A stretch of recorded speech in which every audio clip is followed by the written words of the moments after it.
ojalá venga seguida de esa segunda fase, que sería la rehabilitación del colegio. Este año pues se ha redactado también desde el Ayuntamiento un anteproyecto en el que se contempla no la actuación en el edificio de la iglesia, sino la actuación ya en parte del colegio, con intención de convertir el colegio en un espacio expositivo, sobre todo pensando en el fondo artístico que tiene el edificio gracias al concurso de Eugenio Hermoso. También podría, si así fuese, este edificio servir de apoyo a ese otro edificio de mayores dimensiones que albergaría pues una exposición permanente. No cuento más porque del proyecto hablará Nino. Doy simplemente unos datos, por ejemplo, de superficie. Estamos hablando de una superficie total de intervención que se sitúa en torno a unos 350 metros cuadrados. Ciertamente no es mucha superficie, pero bueno, bien aprovechada, como se pretende aprovechar, pues sí que va a permitir o va a garantizar un uso satisfactorio de este edificio. Esos 350 metros, bueno, pues se distribuyen, como estamos viendo aquí, en una parte de acceso al edificio que permita, bueno, pues el uso de la nave principal, unos 200 metros cuadrados, un uso cultural orientado hacia el presbiterio, que podría tener, bueno, pues vocación de convertirse en un escenario. La parte de sacristía sería reservada a bueno, pues zonas de servicio y apoyo a esa parte escénica. Y bueno, se contemplaba el aprovechamiento de ese patio exterior que hay hacia la calle Marqués de Río Cavado. Ahí hay un murete que separa la calle Marqués de Río Cavado de la iglesia, un murete que es del siglo XIX, no sé si del XIX o principios del XX. Un añadido muy posterior y que ciertamente no tiene interés artístico ninguno.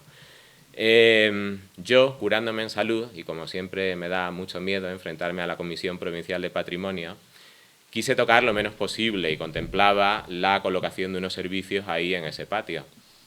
Ahora contará Nino que él, con muy buen criterio, y hemos conseguido que Patrimonio dé su visto bueno, eliminemos ese patio, eliminemos esos muros, recuperemos la vista original de la iglesia desde Marqués de Río Cavado.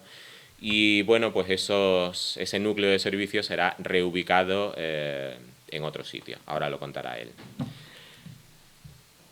Bueno, estaba dando datos. Superficie total, 350 metros cuadrados. Inversión total, cercana al $500.000 de euros, 471.000 euros, de los cuales pues el Ministerio financia el 50%.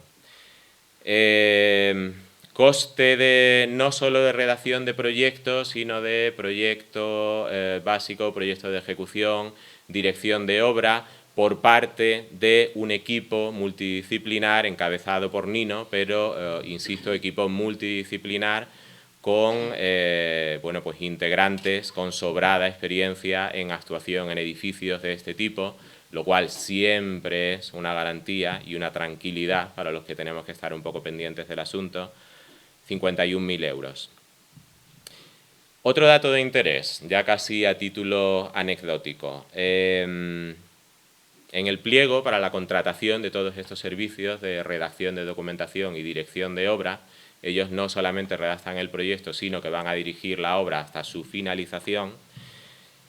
Pues en este pliego de contratación se incluye el requerimiento de información en formato BIM.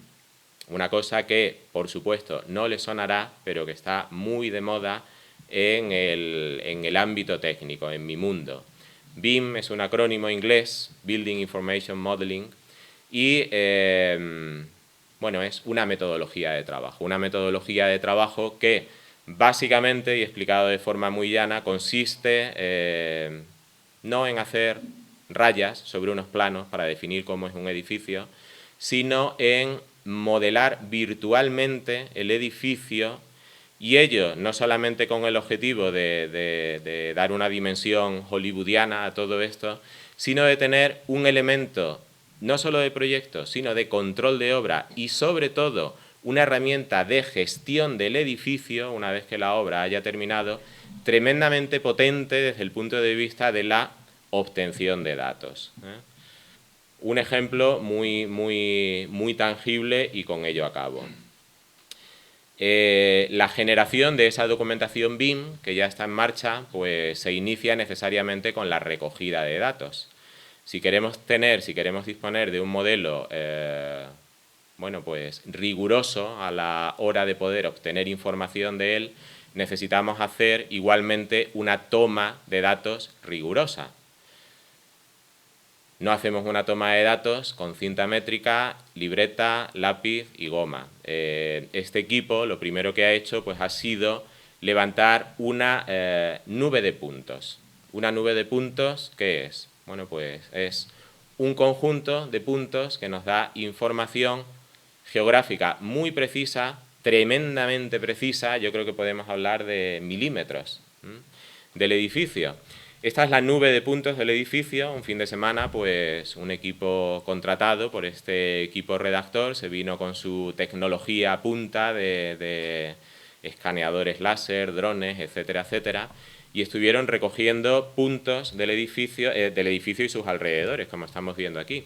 Con lo cual, nosotros tenemos aquí una especie de modelo de realidad virtual que, al margen de esa dimensión hollywoodiana que decía antes, pues nos permite tener todos los datos del edificio sin necesidad de desplazarnos al edificio y probablemente subirnos a un andamio a 12 metros de altura para tomar una medida.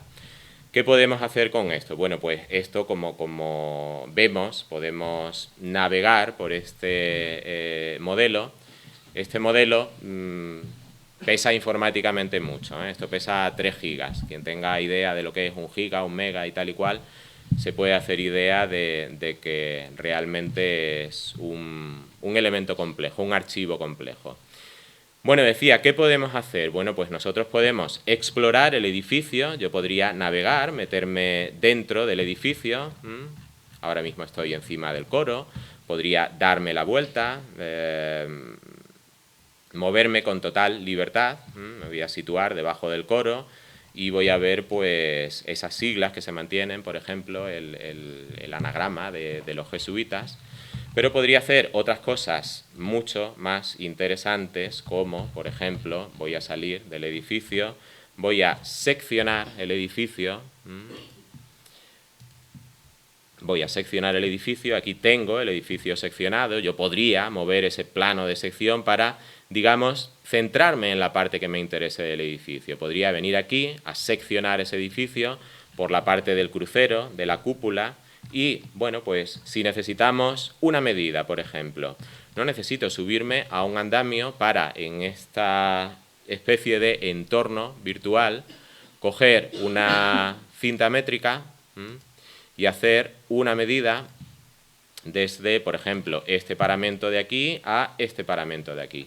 ¿Cuánto mide de ancho la iglesia? Bueno, pues la iglesia en ese punto concreto en el que estoy yo midiendo, pues tiene un ancho de 10 metros 51 centímetros y medio.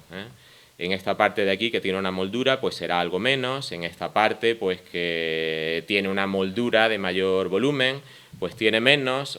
Y si quisiéramos hacer una exposición temporal y montar paneles expositivos aquí, bueno, pues aquí donde tenemos estas otras molduras, vemos pues que el edificio tiene otra dimensión. O no tendría que subirme a ningún andamio, como decía antes, para medir la distancia entre la base de esa cúpula y, bueno, pues la zona del altar, el presbiterio o esta zona de aquí. Bueno, pues eso quedaría ahí guardado. Yo podría guardar esa anotación, esa medida. Un ejemplo quizás muy tonto, pero muy tangible de, bueno, para qué nos sirve esta metodología que estamos empleando en el desarrollo de este proyecto. Por cierto, Fregenal es pionera, por lo menos en Extremadura. Esta ha sido la primera licitación BIM de toda Extremadura. Dentro de 10 años, todas las licitaciones en España y en Extremadura serán BIM. Bueno, pues siempre podremos decir que aquí en Fregenal hemos hecho la primera licitación BIM. Todo esto en aplicación de una directiva europea que ya empieza a materializarse en norma nacional. Bueno, ¿enseñas tú esto? Bueno, si quieres continuar. Además de esta herramienta técnica que acabo de mostrar, pues este modelo BIM, esto no es un modelo BIM propiamente dicho, pero sí es el inicio de un modelo BIM. Pues nos va a permitir colgar en la página web de turismo, si queremos hacerlo así, pues una herramienta que nos permita dar un paseo virtual por el edificio. Vemos aquí en esta zona de la izquierda tenemos una planta del edificio, con lo cual yo podría posicionarme en cualquier sitio, puedo venir aquí al exterior si quisiera, ver el edificio desde fuera, moverme, yo simplemente arrastro el ratón y me estoy moviendo, lo puedo hacer fuera, puedo venir aquí a la parte del interior y ver la iglesia del interior, moverme. Esto no es una nube de puntos, es una fotografía 360 grados, bastante más manejable, más pública, vamos a decirlo así, y esto me permite, bueno, pues meterme hasta el rincón más insospechado del edificio. No sé si conocemos el edificio, muy rápidamente, otra curiosidad. Voy, en lugar de seccionar por aquí, voy a seccionar por otro sitio. Voy a seccionar el edificio por aquí y nos vamos a fijar en que debajo del suelo está la cripta de la iglesia. Esa información también está aquí. Yo podría navegar por la nube de puntos, pero resulta más práctico venir a esta aplicación que se abre con un navegador web y meterme en la cripta de la iglesia. Meterme en la cripta de la iglesia y ver, bueno, podemos imaginarnos qué es todo eso que se ve ahí, ¿verdad? No sé si desde el fondo se aprecia, pero bueno, lo que parecen tibias, peronés y calaveras, efectivamente lo son. No sabemos si serán bueno, pues del linaje de Alonso de Paz, que quería depositar aquí sus huesos, pero ahí están. A título de curiosidad y como ejemplo en fin, de la potencia de estas técnicas, de estas herramientas que estamos aplicando a este proyecto. Le doy la palabra a Nino, que nos habla ya del proyecto propiamente dicho.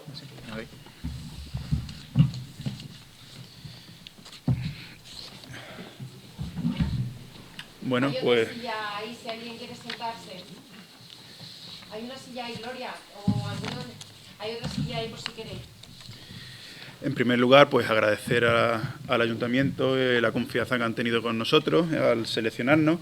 Decir que yo soy solo la cara visible de un equipo que está formado por muy grandes profesionales, como el director de ejecución, que será Manuel Trenado, que tiene una amplia experiencia rehabilitando cosas como la Alcazaba de Badajoz, Alcazaba de Reina y el Teatro Romano.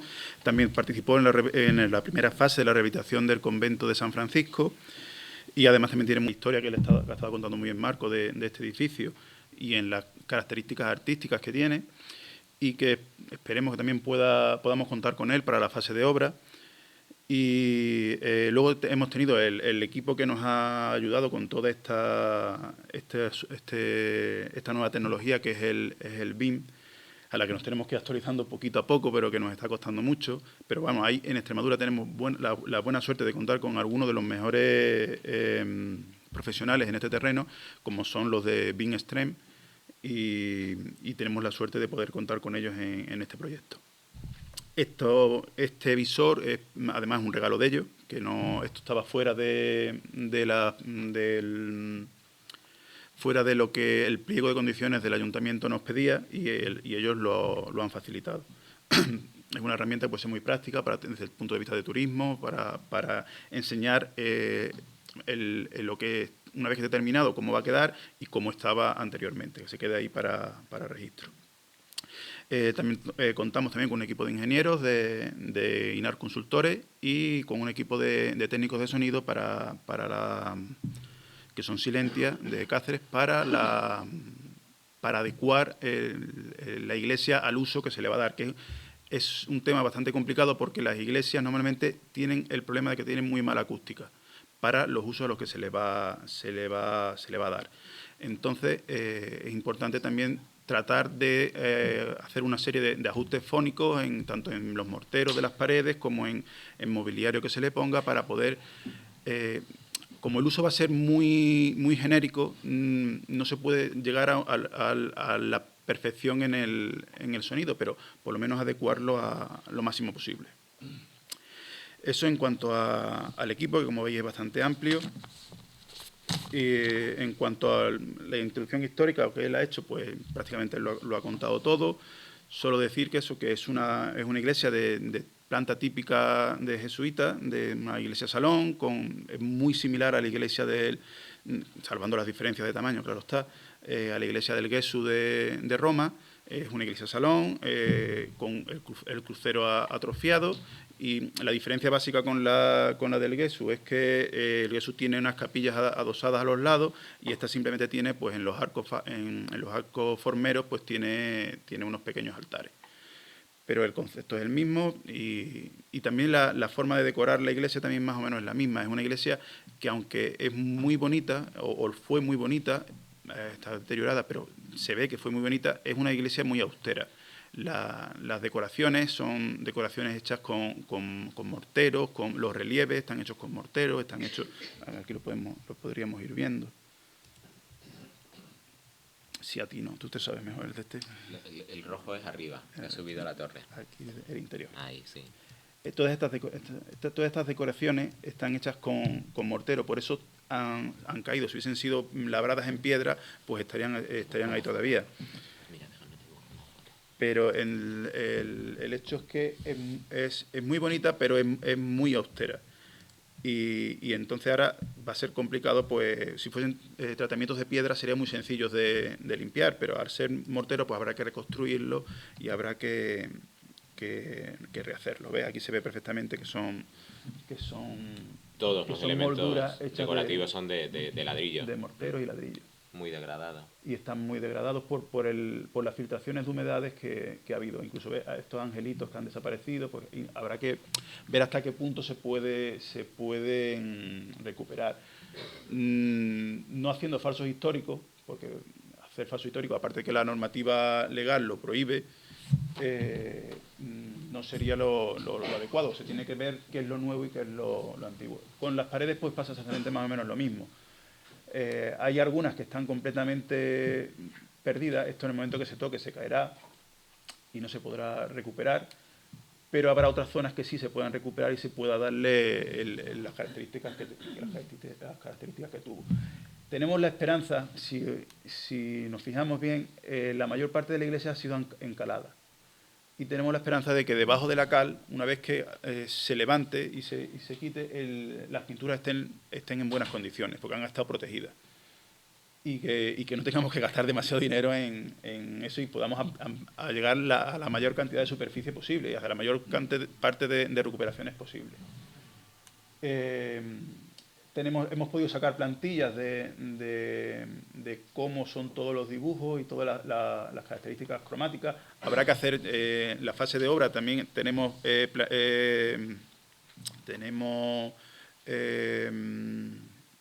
programado que el constructor tenga que hacer una serie de estudios pictóricos y de las características de las pinturas para sacar los tonos y las características cromáticas de cada color, pero más o menos se sobreentiende que son alberos y carmines los tonos que tenemos.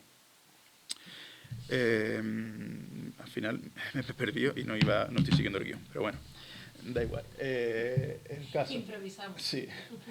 Que como él estaba contando bien, la parte de la historia, pues eso, que la iglesia es una planta salón, es del típico estilo de los jesuitas, y la otra singularidad que tiene tres singularidades. Una es el hecho de que sea jesuita, otra es la torre, es una torre campanario exenta, muy del tipo de las torres de los campaniles italianos o de las torres mudéjares o neomudéjares de la zona de Aragón, de Teruel, y es una cosa que es bastante curiosa y bastante poco común en nuestra zona.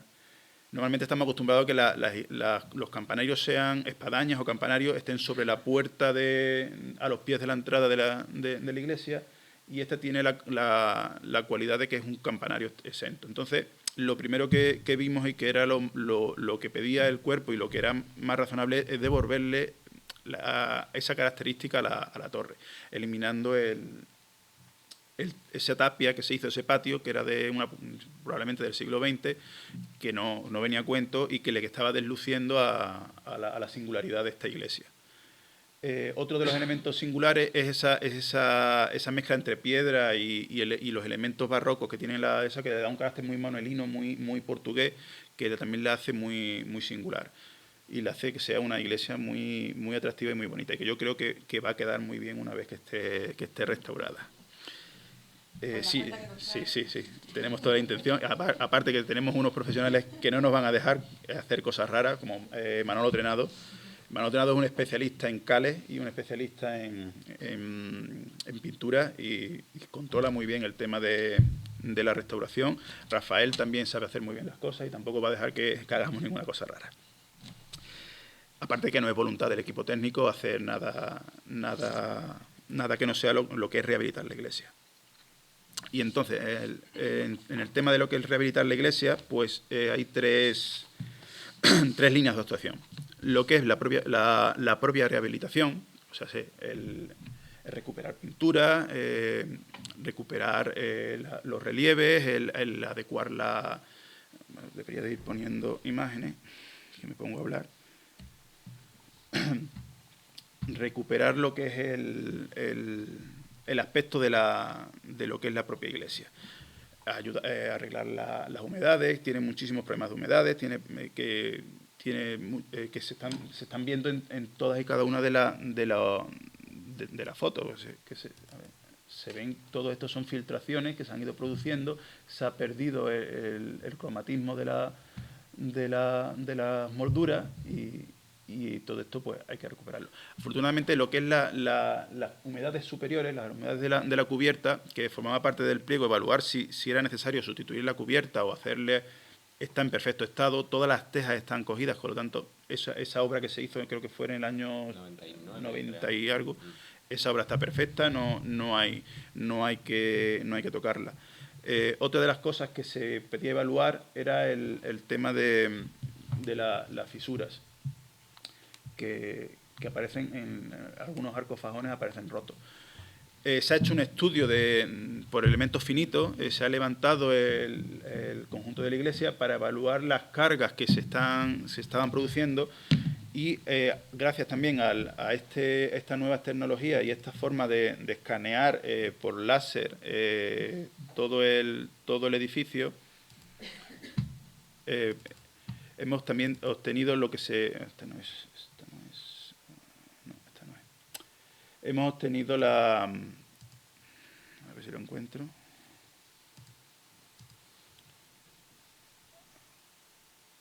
Sí, aquí.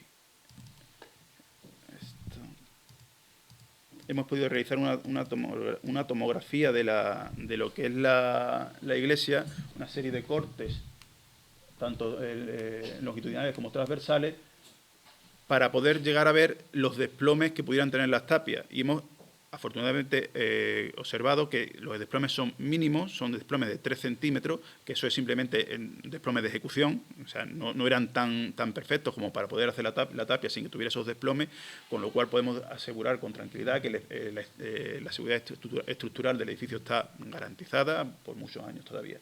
O sea, que sigue funcionando y sigue trabajando bien. Esa fisura, normalmente cuando un arco se abre, pierde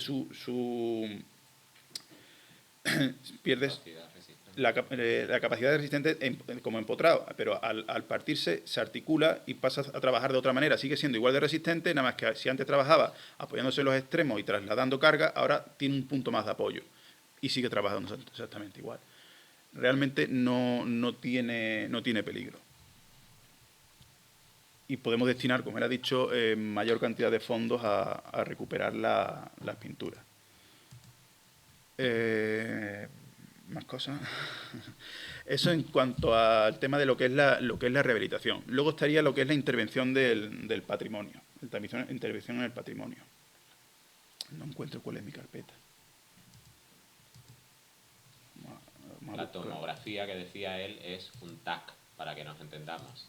De la misma forma que con un TAC vemos cómo está un cuerpo, pues bueno, TAC es tomografía axial computerizada, o sea que es lo mismo, se le ha hecho un TAC al edificio.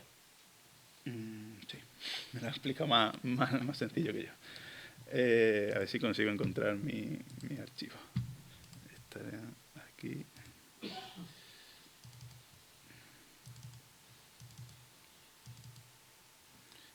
Aquí podemos ver algunas de esas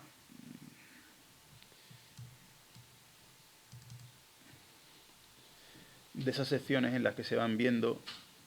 Se puede ver perfectamente dónde están los desplomes, donde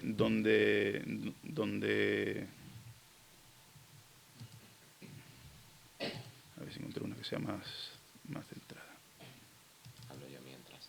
No es anecdótico, Aquí. desde luego, lo que él dice de que a raíz de ese TAC, vamos a decirlo así, se haya podido concluir que el edificio no tiene graves afecciones estructurales. Bueno, de hecho, no tiene afecciones estructurales, vamos a decir que si las tiene son levísimas. Cuando desde el ayuntamiento se hizo el anteproyecto, no se disponía de esta cantidad de información, con lo cual fue un aventurarse a plantear un presupuesto, porque al final, si tú pides una subvención, tienes que presentar un presupuesto. Pero claro, es un presupuesto en el que vamos muy a ciegas, porque no sabemos lo que nos vamos a encontrar después de un análisis. Con lo cual, como dice él, no es anecdótico y desde luego ha sido una suerte pues poder comprobar y constatar después de ese análisis que efectivamente no hay graves problemas estructurales y ese dinero, bueno, pues puede ser destinado a otras partidas más visibles, porque si se repara una estructura, eso no se ve, no es tangible. Bien, aseguramos la estabilidad del edificio, pero no se ve. Afortunadamente vamos a poder hacer cosas que se vean y que se toquen. Y entonces hemos podido comprobar por eso que una vez que hemos trazado aquí las líneas y hemos visto que estas paredes no están deformadas, pues tenemos la tranquilidad de decir, bueno, esto está trabajando correctamente, está dentro de su eje y no hay problemas de estructura. Entonces, la siguiente intervención, como estaba diciendo, pues ya son de temas de intervención, lo que es intervención en el patrimonio. Vamos a ir entonces viendo el...